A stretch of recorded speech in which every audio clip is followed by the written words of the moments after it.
What's going on, everybody? RJ Ochoa here from SB Nation's bloggingtheboys.com. Hope all is well wherever you are. We hope you're happy, safe, healthy, and that you are ready to see the Dallas Cowboys get to double-digit wins on the season. That's right. It looks I was going to say it looks like the Cowboys are going to win, and I know you're probably thinking, hey, don't jinx it. Don't say it out loud. This team hasn't been playing that great on offense as of late. If they lose on Sunday, let's just say it'll be a long week, which typically is the case when the Dallas Cowboys do lose. But thankfully, we are at the second part of December, and that has only happened 4 times this season. But up next for the Dallas Cowboys is the third road game in a row for them. They head to MetLife Stadium to take on the New York not good at all at football Giants. The Cowboys beat the Giants back at AT&T Stadium earlier this season, going for the season sweep on their division rival. It is our preview show here on the Blog of the Boys YouTube channel. Make sure you do subscribe so you get access to all of our wonderful videos, all the live things we do, the Dak Watch series that Mark Schofield works so hard on. Obviously, Dak Prescott is an important part of this game. But we did want to let you know this has been a very unique week relative to the rest of the season. Obviously, we live in unique times. There has been a lot happening with the New York Giants and with a lot of other teams in the NFL that has frankly made it difficult to know or predict who is going to play in this particular game. So we are not diving into the film room today just because it is, again, a little bit more challenging than usual to figure out who is just going to be available for the New York Giants. And this is obviously a team that we know well. We will speak with Ed Valentine of Big Blue View, SB Nation's home for New York Giants content, to kind of get the 411 on the Giants. Ed and I recorded on Friday morning. So a pretty fresh conversation as far as what the state of the Giants is. And Ed and I actually spoke a little bit more about kind of the future of the Giants. We all know that this season has not been a great one for the Giants. We know that this year has just kind of been, standard for what they have become over the last half decade. In fact, if you will recall, the New York Giants players took a picture on a boat prior to their playoff game against the Green Bay Packers, Mike McCarthy's Green Bay Packers in 2016. They lost that game, and they have had a losing season every year since then. They have had a double-digit loss every year since then. They are only at 9 losses on the season so far this year. The Cowboys, though, in getting their 10th win, can make it the 5th straight double-digit loss season for the G-Men. And how do they do that? How do the Cowboys make sure they win, the Giants lose, they restore all order to this universe and whatever other universes there are if you're watching Spider-Man No Way Home this weekend? And so there are a few things that they have to do right in our estimation. First of all, Dak Prescott. I mean, we've been talking about this all week long. I mentioned Dak Watch. Mark Schofield does a great job kind of analyzing and assessing what the strengths and weaknesses are of Dak Prescott in a given week. And obviously, as of late, it's been a lot more of the latter. And it goes without saying that Dak has, the verbiage we've assigned here is Dak's got to relax and stop pressing too much. We've talked about it. Dak is forcing so many things. He's not panicking. That's not the right word, but he is pressing. He is trying to force so much instead of just taking what's there. And granted, the Cowboys' offensive line has not been great. He's been under more duress rather than he had been, obviously, when he was playing well earlier this season. Receivers are dropping more balls. So you're talking about an offensive line that is playing in a more poor way. Some wide receivers that are playing in a more poor way. And so those factors are relevant as well. But Dak Prescott is also pressing and forcing a lot on his own and of his own merit. And so we really, there are 4 weeks left in the regular season, which means there is time for Dak Prescott to get right before the playoffs ultimately start. But that's got to start now. We really, the Cowboys could win this game in the same sort of way with a lackluster offensive showing, and nobody would throw that away. Nobody would be upset about it. But we've really got to start to see it. We've really, really, really got to start to get right, get ready. Obviously, the remaining 4 games are so important for the Cowboys. Next Sunday night against Washington, and then that big game against Arizona. And if the Cowboys win these 2 games, they put themselves in the driver's seat to jump Arizona, assuming the Cardinals still hold on in the NFC West. The Rams beating them on Monday Night Football makes that conversation a little bit more interesting. But Cowboys have a chance to not wind up the 4th seed in the NFC, and they've got to do their part, and that means the offense has got to get it together. Speaking of the offense, we need to see more from the run game, and by more, I mean Kellen Moore. Kellen, stop running it up the gut against premier defensive tackles in the NFL. This is something we talked about a lot in the aftermath of last week's win. Washington, because of COVID protocols, actually had basically no defensive ends on their team. So you would think that, the Cowboys would have attacked the outside, run it outside, especially they started the game with Tyron Smith and Lyle Collins at tackle, take advantage of that. And the Cowboys did not. Instead, they ran it right up the middle against Jonathan Allen, and that just didn't make any sense. And this run game, obviously, Zeke Elliott is hurt and Tony Pollard is hurt. And so that's another contributing factor to the offense's, recent funk. But Kellen, this run game is such an important part of what the Cowboys are able to do in the overall sense, and you have to get it right. You have to get it together. If this offense is going to get back to moving and grooving and putting up yards and points and touchdowns and on and on and on, you have to have it all. And that's what the Cowboys did have earlier this season. We're not chasing some ghost here. We're not saying all you got to do is be who you were last year or whatever the case may be. You were this team. You were this team with these players, this scheme, everything you have set up, Kellen. So find that version of yourselves. Really, the rest of the season, not to be dramatic, kind of depends on it. And if it doesn't depend on it, it depends on the defense. And to be very blunt, to be very lame, to be very cliche, the Cowboys defense needs to just keep doing what you're doing. Keep being a superstar, Micah Parsons. That's really what it's about.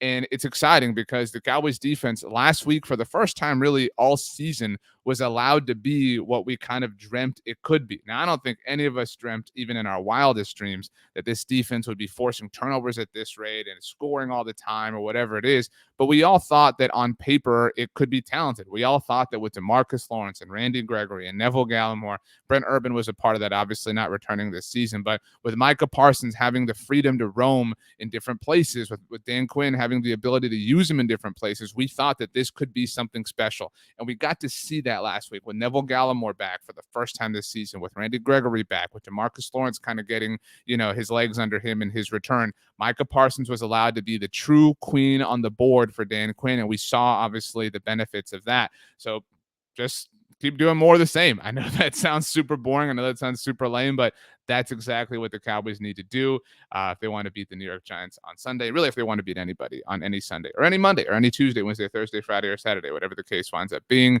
What about the New York Giants, though? What is the temperature of the G-Men? How are things around MetLife Stadium, around Orchard Park, the Meadowlands, however you want to put it?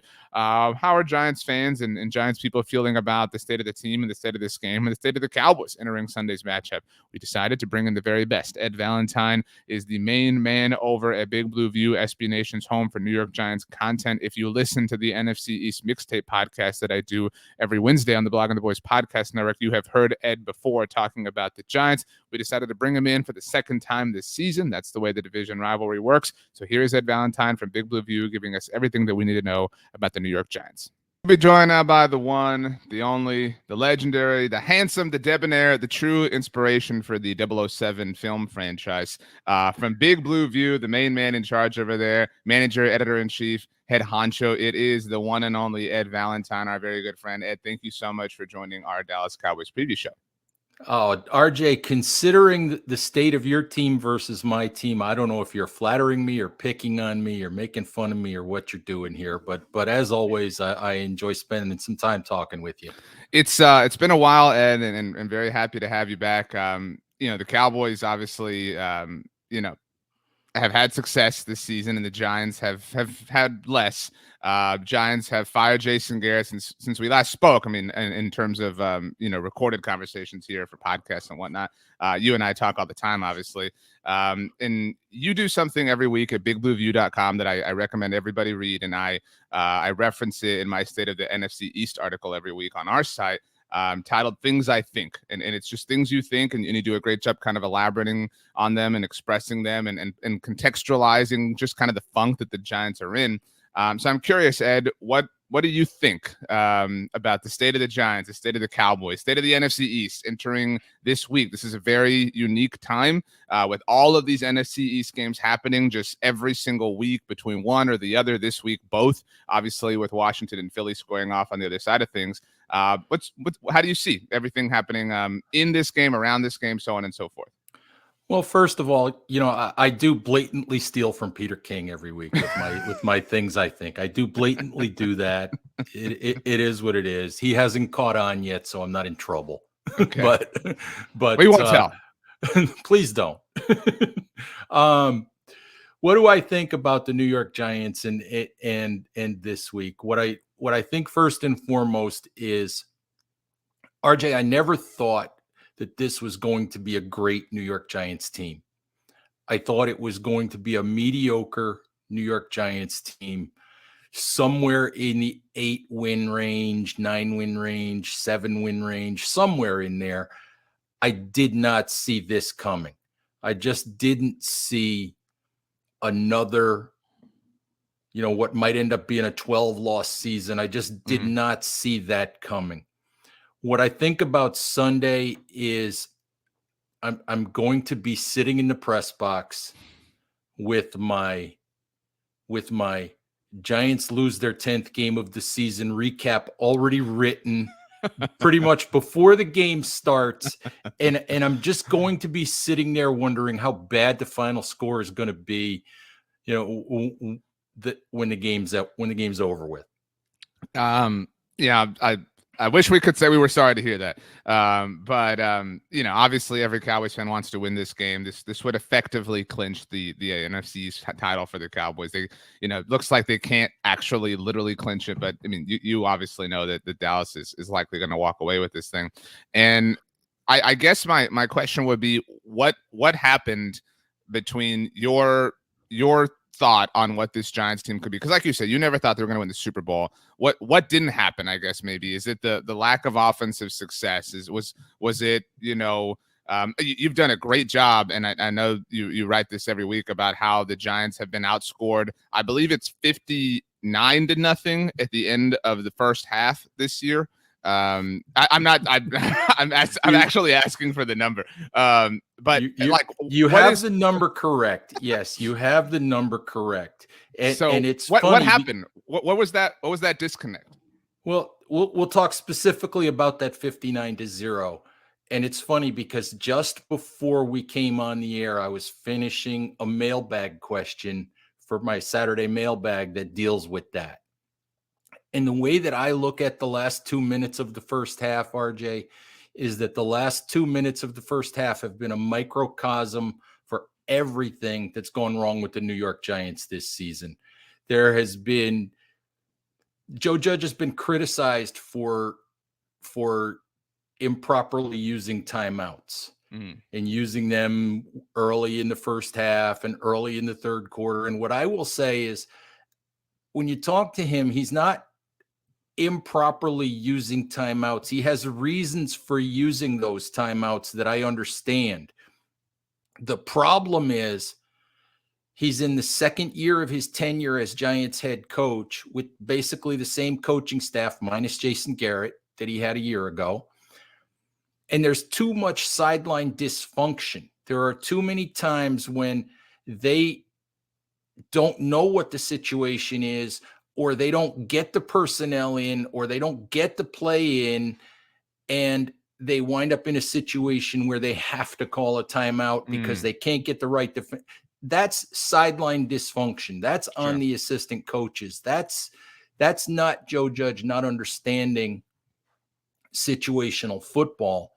That's the sideline not doing its job. And the Giants they've been burned by not having timeouts to use at the end of the first half.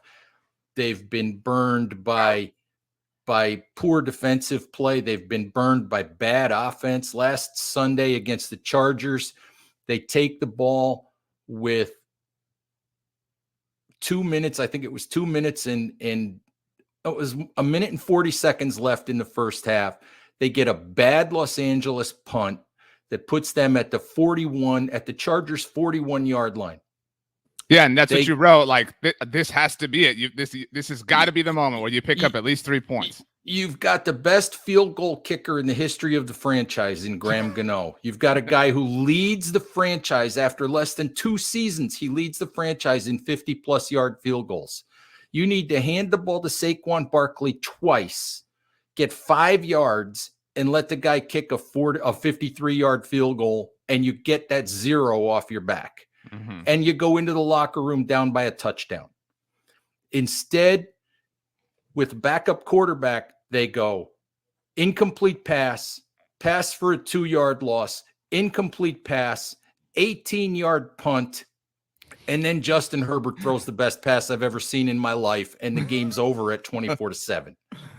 One of the things you thought was also that Justin Herbert is ridiculous. Just to be clear, you did include that. Justin Herbert is ridiculous because a guy should not be able to throw the ball with pinpoint accuracy 65 yards with a defender draped around his ankles. That should not be humanly possible, but Justin Herbert can do that. So, Ed, the subject of our conversation today obviously doesn't have a lot to do with this week's game, just because I think we both know, and a lot of people kind of have made up their minds in terms of how it's going to go. And we'll definitely talk to you in the off season. But that was kind of what I wanted to get into today, was these kinds of things, to understand this team. And something you have told me and told our listeners and viewers before is that you have not thought that the Giants would move on after another coach after 2 years. And that would obviously be what would have to happen if they were to move on from Joe Judge. So looking a month into the future, what do you see this organization doing? Do you see this as an offseason of significant change, of Joe Judge being moved on from, Daniel Jones maybe not being moved on from, but they're not being the same level of commitment to him? Is there a potential possibility to Russell Wilson, as some people have speculated? I mean, do you view this as more of the same, as something's got to change? Dave Gettleman's obviously on the way out. Everybody knows that at this point. What do you view coming down the pipe for the Giants after the regular season is over? Well, you have to start with Gettleman. I do think Dave is going to retire. I just don't think that there's any way, even if the Giants might like to, because they're very conservative and loyal and all those things, I just don't think there's any way that they can sell the idea of Gettleman coming back for another year without basically everybody burning their season tickets and going and trying to bulldoze MetLife Stadium. I don't think they can sell that. So I still believe that Joe Judge is coming back next year. I've said it at Big Blue View. I've said it on my own show. The Giants desperately want to be right about Joe Judge. Mm-hmm. They desperately want to get off this cycle. They got less than 2 years out of Ben McAdoo, who turned out to be a bad hire. Dallas Cowboys staffer Ben McAdoo getting his revenge this week. Well, as long as Ben doesn't have to do anything, you're fine. But by the way, does Ben still have the slick backed hair, or is he going back to being real Ben? It's the wintry time of year, Ed. So there's a lot of knit caps going on. So it's hard to tell right now. Right. Gotcha. You got the beanies. You can't tell. It's better that way. I'm wondering if Mini Mac, who there used to be a little kid named who that's would right. dress up as, I wonder if Mini Mac will make an appearance on Sunday. Probably not. You probably not going to be able to find him in all the Cowboys jerseys anyway. But then you got 2 years out of Pat Shurmur, and you just can't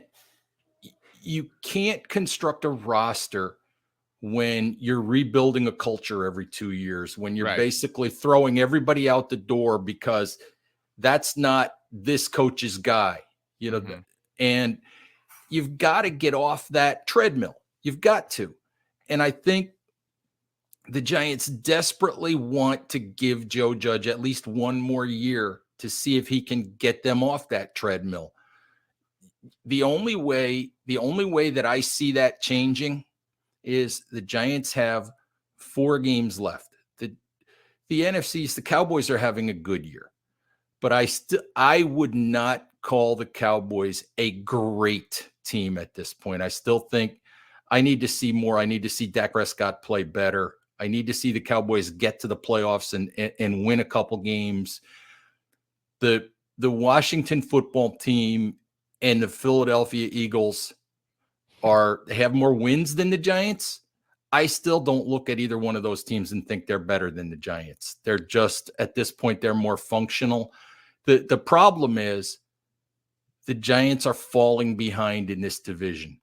Mm-hmm. The one thing I think could get Joe Judge fired is the Giants face Dallas.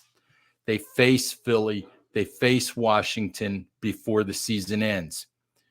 If they go and get blown out by all 3 of those teams and look like they're falling way, way behind in this division, that might get Joe fired. But otherwise, I think he stays. What do you think about, because the 4th game, the one you didn't mention, and maybe you mentioned the Giants having 12 losses this season, maybe the one win you're giving them right now is against Chicago. I don't know the win you think is easiest, but what if they get blown out to that team? Because there's some interesting context to that, because that's the team they traded back with.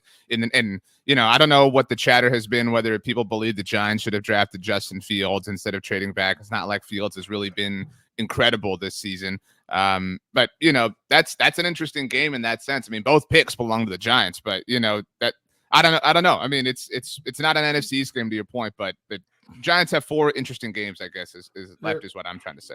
there are no easy wins for the Giants, RJ. There are none. No easy wins for the Giants. They beat the Eagles this year, but that was a 13-7, real barn burner game. So, but I there are some people who say, oh, they should have drafted Justin Fields, but that's a real minority. I think people understood where they were with Daniel Jones and where they still are with Daniel Jones. I just think, to me, the Giants have to look competitive. They have to look like Joe is getting a handle on some of this sideline dysfunction. They have to show something. But Well, I was just go gonna ahead. say Go it. ahead. I tell you one thing I don't like about Joe is that he always wears the navy Giants hoodie, and everybody else is wearing the light blue Giants gear. Joe's just always got the navy. And you and I both agree we love the block Giants, but Joe's always wearing that. You got to match everybody else. You stick out like a sore thumb. Yeah, I don't know. Joe's not a snappy dresser. He's not a snappy dresser, but what are you gonna do? I mean, I'm not a fan of the I'm not a fan of the camo Giants hats, which Joe likes to wear. I'm not a fan. So, but I think Giants fans wouldn't care if he'd win some games. That's true. Last one for you, Ed. You mentioned you don't think the Cowboys are a great team. You think the Cowboys are going to win this game rather easily, it sounds like. Oh, sure. What do you see as their ceiling, just as a division rival? Do you think the Cowboys can win in the wild card round, can make it to the NFC Championship game? I mean, obviously their offense has been suspect as of late, and if they get it right, if any team gets right on offense and defense and special teams, they can do special things. But what do you see the Cowboys and the rest of their season looking like? Oh, RJ, I've seen it, back in the day.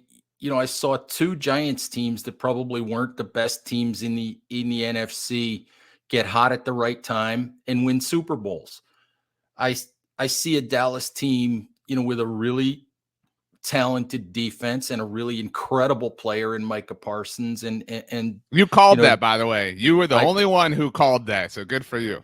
Did I said through the entire draft process that Micah Parsons was the best, not only the best defensive player in the draft, but the best edge rusher in the draft. And he's both. He's absolutely both.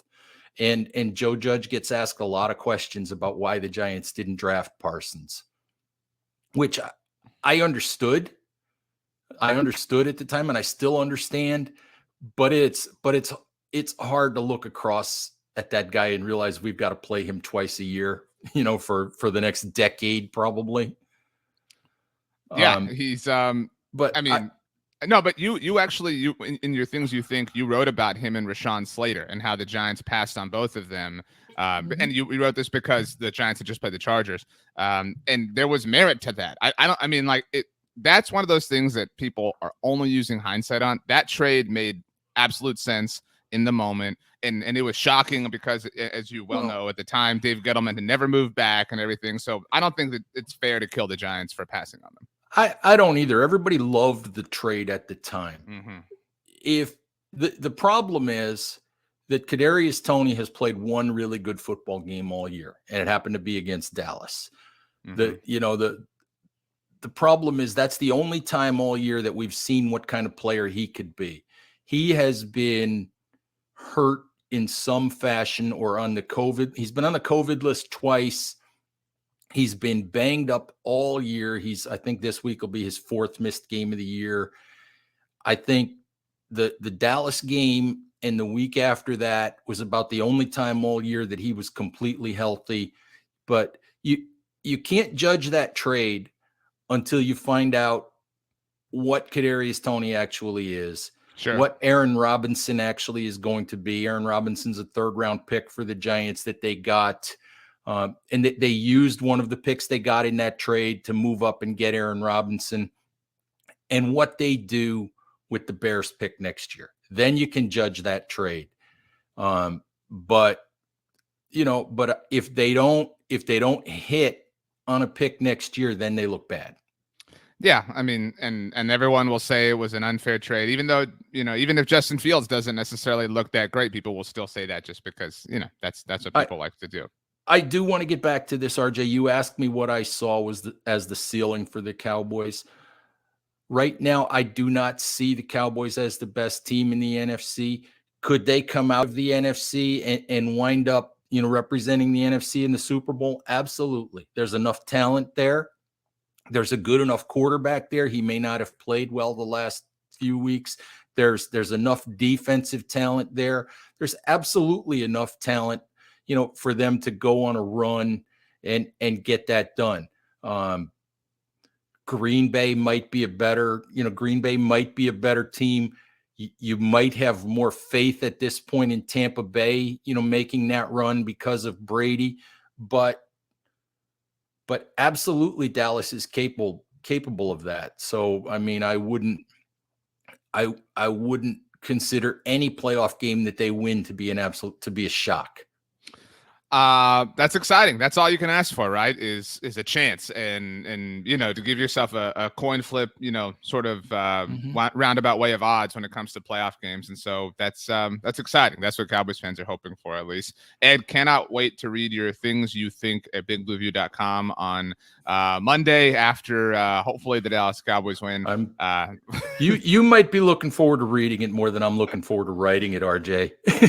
Well, as mentioned, I do link to it every week when we talk about the NFC East on the site. But Ed Valentine, wish you and your family happy holidays, Merry Christmas. Thank you so much for joining us.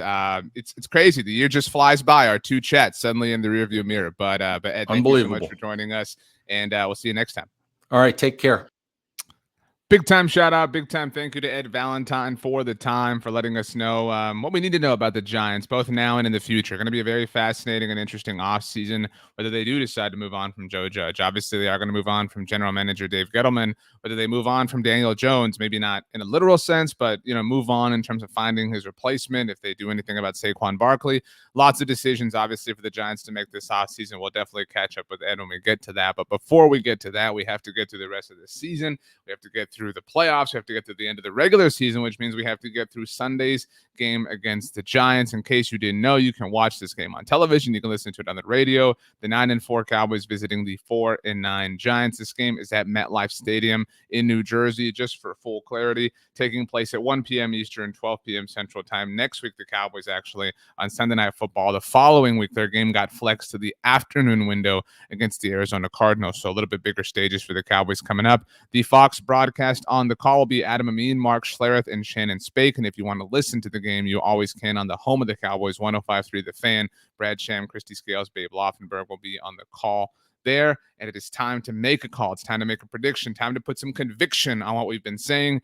And I've said it, I really haven't picked the Cowboys to lose often this season, which means I've looked a little bit silly a couple of times, but I'm picking the Cowboys to win as of late. And a lot of that has been because, while I know their offense has been struggling, they're taking on some teams that aren't that good. The Saints, obviously not a great team this season. Washington, not a great team, and didn't have great quarterbacks. And that's really the case with the Giants. They're not a great team, don't have a great quarterback.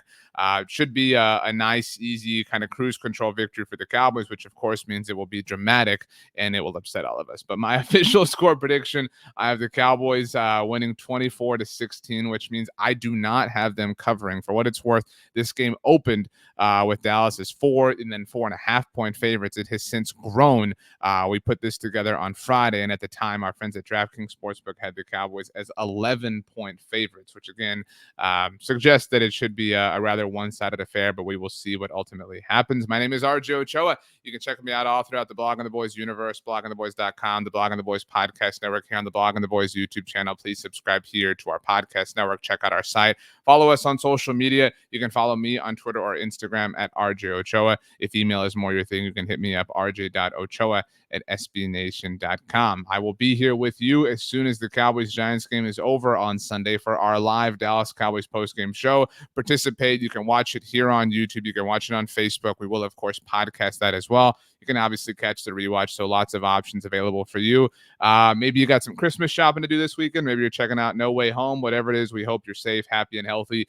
We can't wait to see you after the Cowboys get win number 10 on the season on Sunday afternoon. So, have a great day. Have the best day ever. You know why? Because you deserve it. Thanks for joining us, everybody. We'll see you next time.